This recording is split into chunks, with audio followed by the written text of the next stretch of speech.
Hello, my Juicy Co-creators. Lilou here. I'm in Denmark, near Copenhagen, actually 30 minutes from Copenhagen. What's the name of the city here? Esbjerg.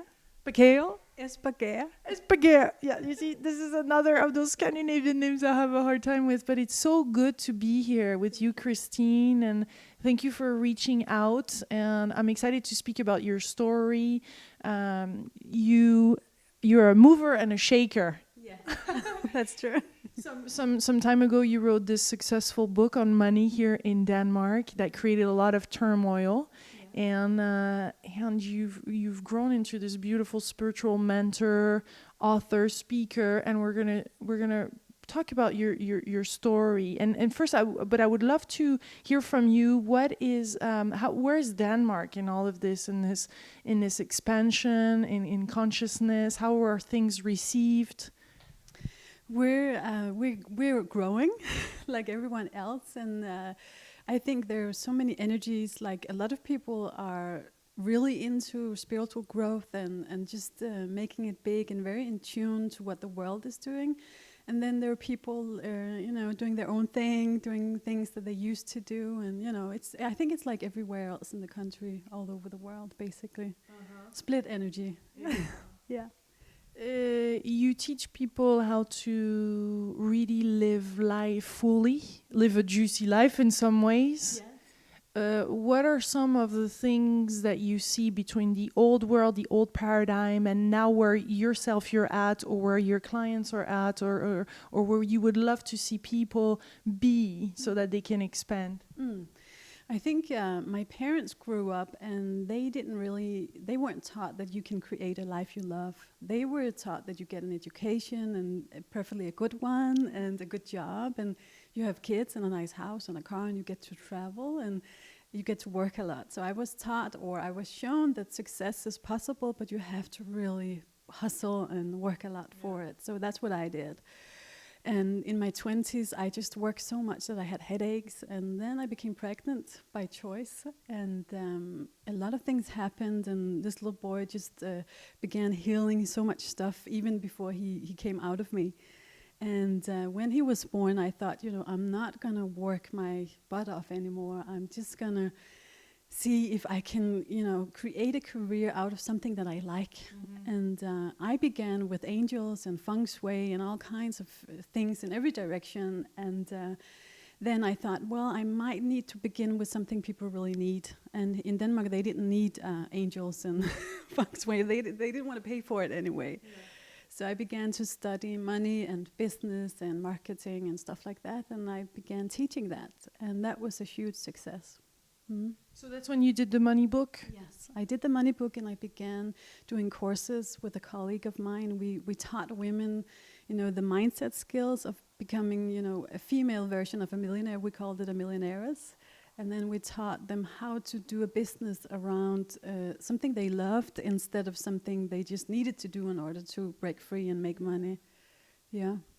Give us a few tips while we're just talking of money here, because you made a very successful business and became a millionaire yourself. Is there some things that you see that people are resisting to in regards to money? First of all, you have to really believe that it's possible for you to create that abundance in your life, and a lot of people won't even go there. And then you have to look at, what's my gift? What are my biggest talents? What am I great at? And that takes so much courage to show up in the world teaching that, because the thing that we're the most good at, we think everyone's good at.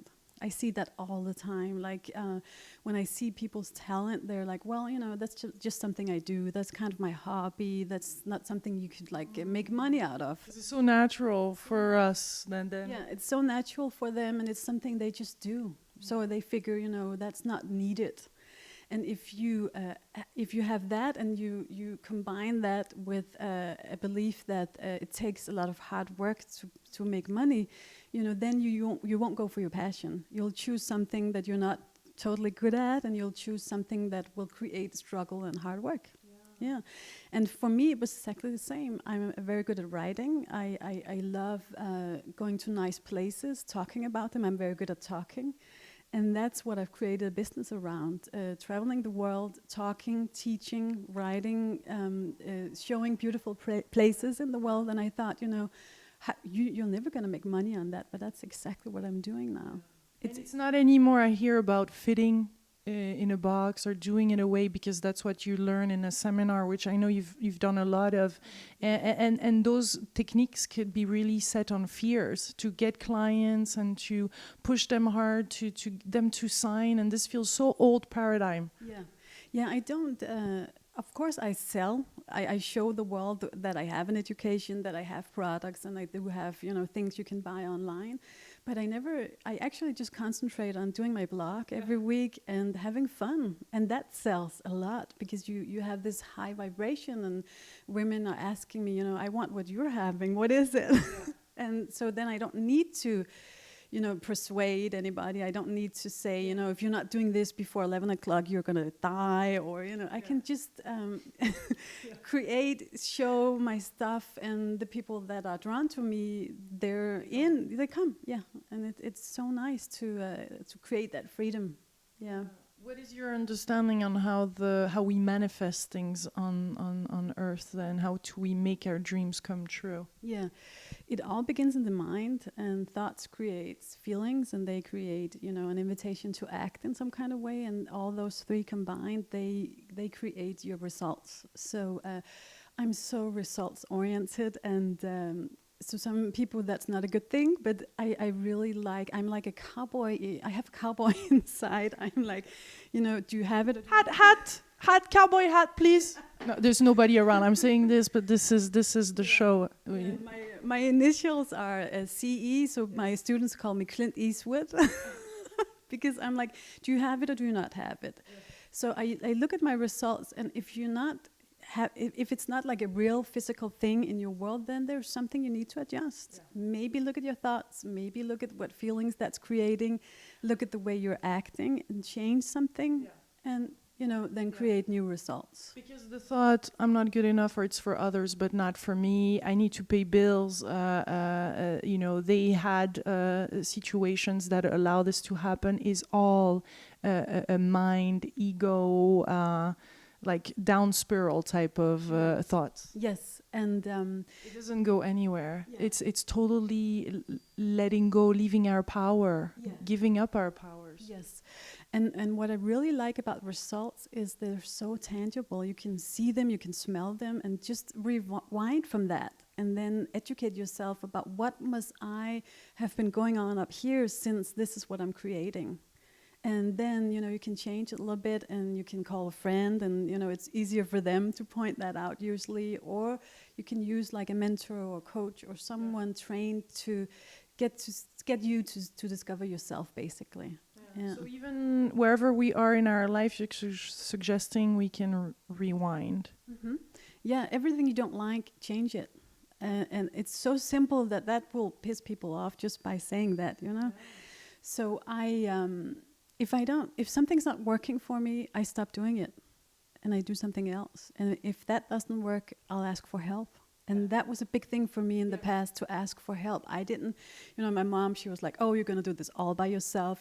Don't be dependent on a man, don't ask for help, do it all. So I was just exhausted. And now I'm asking for help like all the time. And that too can create some disturbance in other people. Like, oh, she's just getting so much help, that's not a good thing. But for me, it's really getting the success that I want. So I don't repeat stuff that's not working for me. I say all the time, if the thing you're doing is not creating results that you're liking, you shouldn't be doing it. And that's pretty easy, but to stop that is so difficult, because we're addicted to our behaviors. It's like alcohol or sugar. It's like we know maybe a little bit inside, a little voice inside is saying you shouldn't go there or you shouldn't do that, but it's just so tempting to do it, because then we know we're going to stay the same.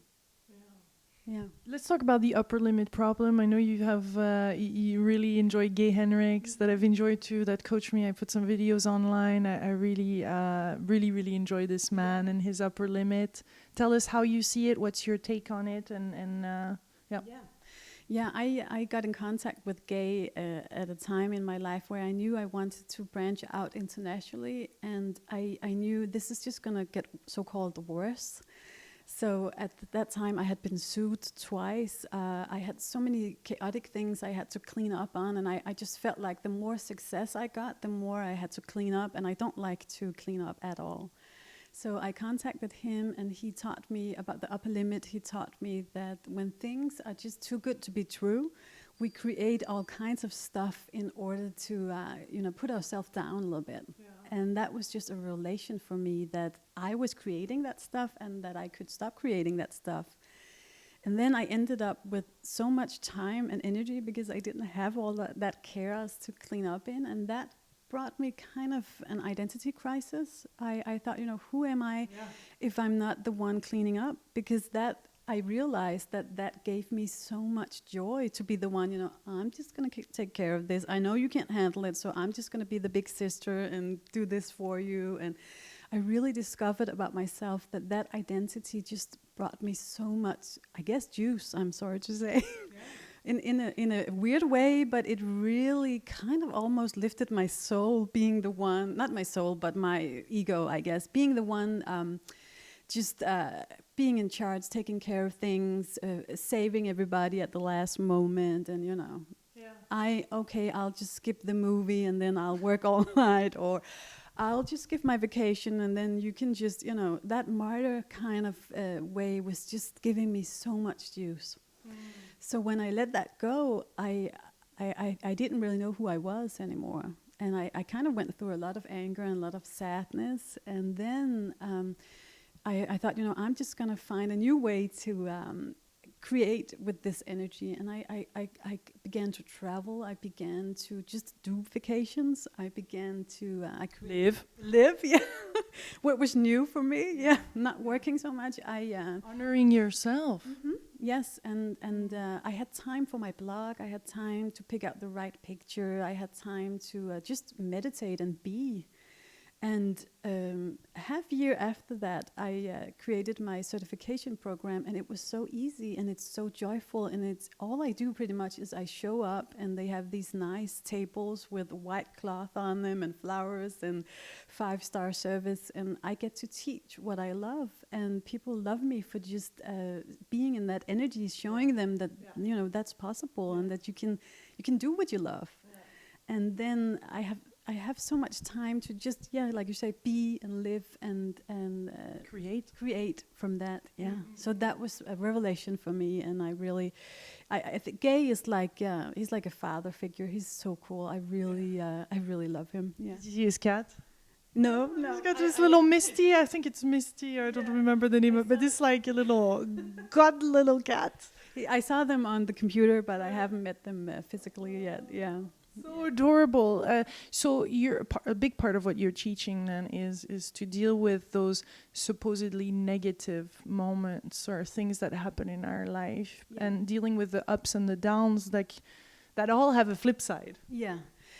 Yeah, I find that once you do begin to enter your own stage, whether it's like a real stage with an audience or it's just your stage of life, so much stuff comes up, and the things you've been using, your whole life to kind of hide, it's shown for everybody, and that can bring up yet more chaos and more stuff to deal with, and it's so vulnerable to stand out and to say this is what I believe in and this is me, because then people will either love it or they'll hate it. And I'm this, pleasure kind of nice girl, and I if 100 people love me and one person is not loving me, I can just tune into that person and waste a lot of energy on why they're not loving what I'm saying. So that I had to go through that too, that people will take a stand, and it's just a matter of energy match. And if you're standing out, you're also saying what you're not, agreeing with, and that can bring up a lot of stuff in people. So How can we deal with those moments when there's things in our life that are chaotic? How can we flip that around? Or same thing for positive. I'm particularly interested in that because I have noticed at some point that there's something called the point zero. And if we go too high or too low, life kind of brings us back. And then the waves can be very rocky and very high. So it feels like the less rocky it is and the more constant, then the better it feels and aligned and it's smooth. Yeah. This March, I got to stay at Miraval. I think it's Oprah's favorite spa. It's in Arizona, and you should really go there. It's okay. The invitation is on. It's an amazing. Let's manifest that one. Okay. It's an amazing place, and women are walking around in like white robes, and they're having a pedicure or manicure. It's all about good food, and then they have all these sessions. And there's one guy. He's called Wyatt Webb. You should definitely check him out too. He has a ranch just outside of Miraval, and they take you in a white van, and I was like, oh my God. And he has a workshop called It's Not About the Horse, and that was just so much into my stuff, because I say, it's not about the money, it's not about the business, it's not about, it's all about you. And we were like 8 women there, and the session, there was a horse in an arena, and the task was to go up to the horse, ask for it to lift its leg, and then put the leg down and sit back.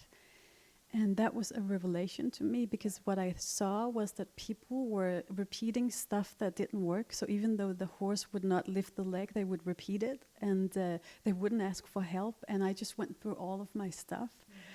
And when I went up there, I thought, all I have is me.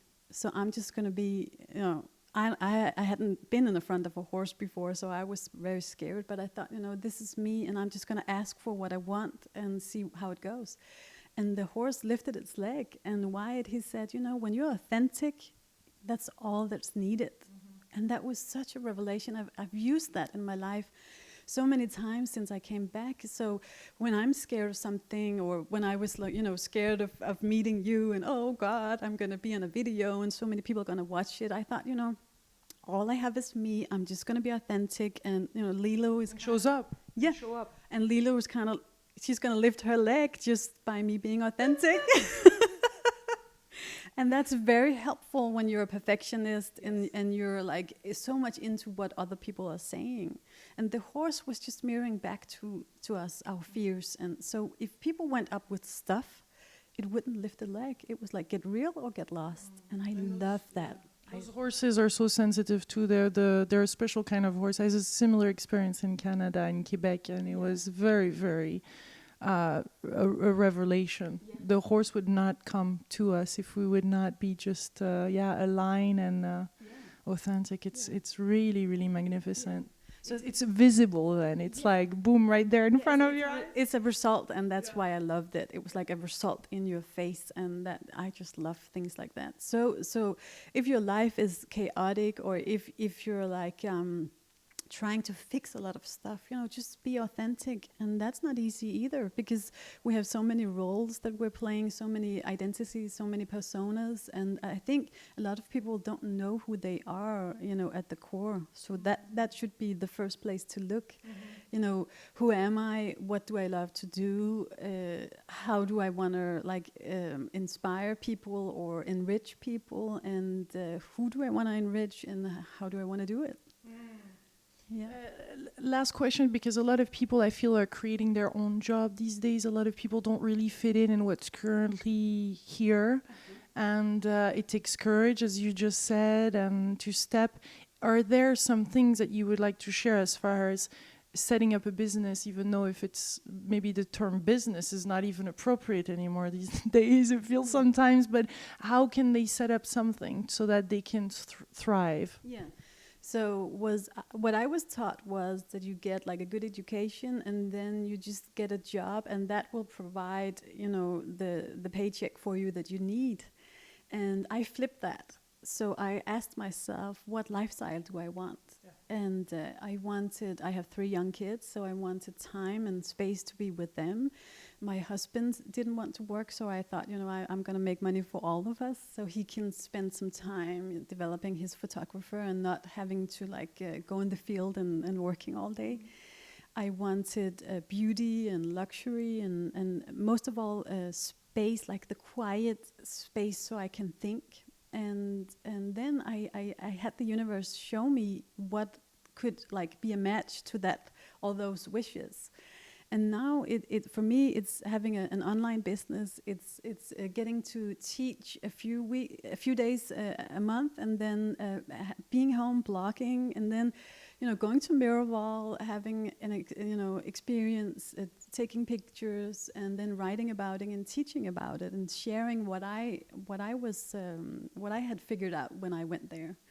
So it's more about the business providing the lifestyle that you want, other than the other way around, that you get some kind of paycheck that other people decide for you, and then that decides where you're going to live, what you're going to eat, and if you're going to go on vacation or not. So you would advise to focus on that core, what feels good, maybe not see it as big, but as big in the sense of the feelings, at least. So if you're in a job that you're not liking at the moment, you can't get from the place you're at to the place I'm talking about just like that.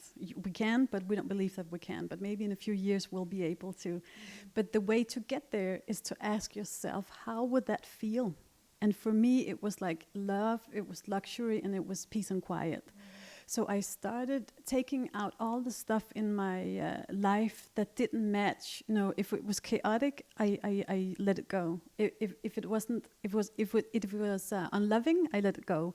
If it didn't feel, and then there's nothing left. Most people will say, "Well, then there's nothing left in my life. What do I do?" That's how it felt like for me. Yeah. So many friendship crashed, so much business crashed. My marriage didn't crash. Well, we're not married, but it feels like it. But my husband and I stayed together, and I'm really appreciative of that. And my kids didn't leave me. My parents are still here, and my sister. But basically, that was it. I lost a lot of friends, and that didn't feel good, but it was necessary. Yeah. And I feel every time I'm growing, I'm also going through a process where I'm having to let things go. Mm-hmm. And if I don't let them go, I create problems. Yeah. So I'm very good at just leaving it now. Kind of like the cowboy style, goodbye, and then off you go on your horse. That's how it feels like. Yeah. So getting in touch with the feelings, and then having a lot of confidence that things will show up, and the things that show up are things that you're probably not going to like. It's going to take a lot of courage, a lot of vulnerability, a lot of guts to just go for it. And then what my students say is like they feel they have quantum leaped, but it didn't feel like that during the process, because all they did was just take one step at a time. Yeah, I usually talk about, treasure hunts. When you were a little girl, you would have one post and then do the assignment. Maybe you should take your hands into marmalade or something. And then you would get the next step. So now the next post is going to be in the yard, and then you would do that. So that's what I do. I don't focus too much on the treasure, because what is the treasure? There's no gold in the rainbow anyway. So I just do the posts. And life, the joys in the journey, and it sounds so cliche, and so we know that, but it really is. Mm-hmm. So I'm all about walking the talk and just doing one post at a time. And if it's not fun, it's my job to find out whether to change something and to do it in a different way, or try something new. And when you release a particular relationship, how do you go about it? Because sometimes that can be quite daunting. Sometimes it has been like a huge blowout, and everybody's screaming, and it's not very pretty. And when it ends up like that, I try to do my 100%. That's also something Gay taught me, that he said, it feels like we're sharing a pie and we have 50% each, but actually we have each a pie. Yeah. And that was like, whoa, I have my own pie. I don't have to deal with other people's pies. That was just a revelation. Yeah. So I concentrate on my own pie and my own 100%. Other times it has just like fallen apart, and it's been okay for both, and nothing's been really said. I don't kind of break up with people. It either happens in a blowout or it just falls apart, basically. Mm. But I guess I could think about that, breaking up with friends, but I haven't, it hasn't been necessary. Well, it's quite a, as Michael Lozier would say, he's talking of a match or no match, and at some point it's not a match anymore, and it's just part of, there's some friends that are people that are there for a season, others for a lifetime. Yeah, it's like tuning into a radio channel or a TV station. Some people like, some kind of show, and other people, they like different shows, and frequencies are like, you're at a place, and if you're moving up and people are not moving, then you're not going to be together anymore, and that's how it's supposed to be. And also when you're into growing, your job is going to change, your living arrangement's going to change, and like you say, some people are in for like the whole movie, others are in for a few parts, and that's perfectly fine. I really get that now. I didn't get that 10 years ago, but I really get that now. And those people, when they're moving on, it's kind of a beautiful thing, and that makes room for new people. Yeah. How can we end this beautiful conversation? Is there something else or something very much that is in your heart right now that you would like to share? Yes, I would like to share that we can create a life that we love. That's something I'm very into at the moment. And it's not about being perfect. It's not about not having conflict or problems, because it's all about using whatever's there to grow from, and whatever happens. I'm before I was so much into, I have a problem, I have a conflict, I have to solve this, and I worked my way through it. And now I'm like, problems are creating solutions, and solutions are just gonna create more problems. So, just be happy all the way. It's all juicy, problems and solutions and day and night. It's all part of life. Mm-hmm. So that would be my message, to just love it all and use it to grow from. So look at life as a treasure hunt, and it's not about the treasure. It's not about the horse. It's about just going from finding those little juiciness to juiciness. Yeah. And some people, they have criticized me and said, she's just such a positive person, and she must be lying, and she's just all into positive things. And it's not that. It's just that I'm enjoying it all. I'm not judging it. So if it feels sad and it brings up a lot of conflict, then I'm enjoying that too, because I know it's just part of life. It's part of growing, and it's part of just having fun. Yeah. So that's what I concentrate on, and basically just educating myself on what do I like, because it's like before I saw life as a buffet, and I went up to all the dishes that I didn't like, because I thought that I wasn't worthy of the things that I did like. So I thought, I'm not just even going to go there. I'm just going to go for what works and what I know. And now I'm like educating myself, tasting stuff, and I'm like, whoa, this is not good at all. I'm never gonna, do that one again, or I'm just gonna leave it for a while. And then I'm like, whoa, this is juicy, more of that. And how can we elaborate? And so I'm just taking it all in, and I don't, go into a sorrow phase. If I taste something that I don't like, I just, make a note of that and say, we're not gonna go there. Yeah. And then on to the next dish. And we have so many do-overs, so it's all good. It's all about tasting and enjoying and living it. Well, thank you so much, Christine, for this delicious conversation, and for taking the time and being available and being the first interviewee in Denmark. Thank you. Yeah. And thank you for all the work you're doing. This is like co-creation, and I love that. You're in your genius. You're traveling around the world with this camera. I don't even know how to do stuff like that, and you're making it possible for my stuff to come out in the world. And then we're all gonna inspire people, and they're gonna do their stuff, and it's just gonna be perfect. Yeah, it is quite perfect. It's because it feels right, and it's not the perfect that we used to know, but it's the. Again, sometimes I feel there's the words that don't match anymore. This new paradigm. Yeah. It's funny because perfection. It's not the perfection as before. It's just the perfectness within its chaos. Yes, the perfection and imperfection, basically. Yes. Yeah, and your job is something you created. Yeah. You couldn't,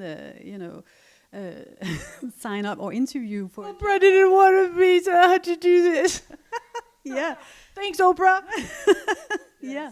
So yeah, so that's what it's all about, just having fun. So it's not about the horse, it's about Christine, it's about Lilou, and it's about all of you people. It's about you guys. Much, much love from beautiful, sunny Denmark. Bye bye.